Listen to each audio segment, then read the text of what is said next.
کیا آپ جانتے ہیں کہ ایک ایسا عمل ہے جو آپ کو آنے والی مصیبت سے بھی بچاتا ہے اور نازل شدہ بلا کو بھی ٹال دیتا ہے، اور وہ عمل دعا ہے۔ حضرت عبداللہ ابن عمر رضی اللہ تعالیٰ عنہ سے روایت ہے کہ نبی کریم صلی اللہ علیہ وسلم نے فرمایا، دعا نازل شدہ مصیبت کے لیے بھی فائدہ مند ہے اور جو مصیبت ابھی آئی نہیں ہے اس کے لیے بھی۔ بس اے اللہ کے بندو، دعا کا اہتمام کرو۔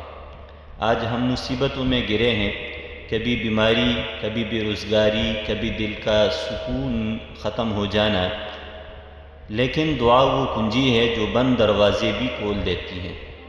حضرت سلمان فارسی رضی اللہ تعالیٰ عنہ سے روایت ہے کہ نبی کریم صلی اللہ علیہ وسلم نے فرمایا، اللہ کو حیا آتی ہے کہ بندہ اس کے سامنے ہاتھ پھیلائے اور وہ اسے خالی ہاتھ لوٹا دے، لیکن یاد رکھو دعا فوراً پوری نہ ہو تو مایوس نہ ہو۔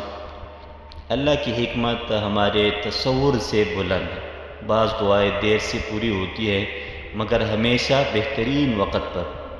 حضرت جابر رضی اللہ تعالیٰ عنہ سے روایت ہے، نبی کریم صلی اللہ علیہ وسلم نے فرمایا، کیا میں تمہیں وہ عمل نہ بتاؤں جو تمہیں دشمنوں سے بھی بچا دے اور بھرپور رزق بھی عطا کر دے؟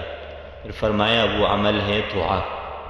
بس ایک شرط ہے کہ دعا دل سے ہو، یقین سے ہو، عاجزی سے ہو، اور اسی کو قرآن کہتا ہے دعوت المضطر، یعنی وہ دعا جو مجبور دل سے نکلے وہ رد نہیں ہوتی۔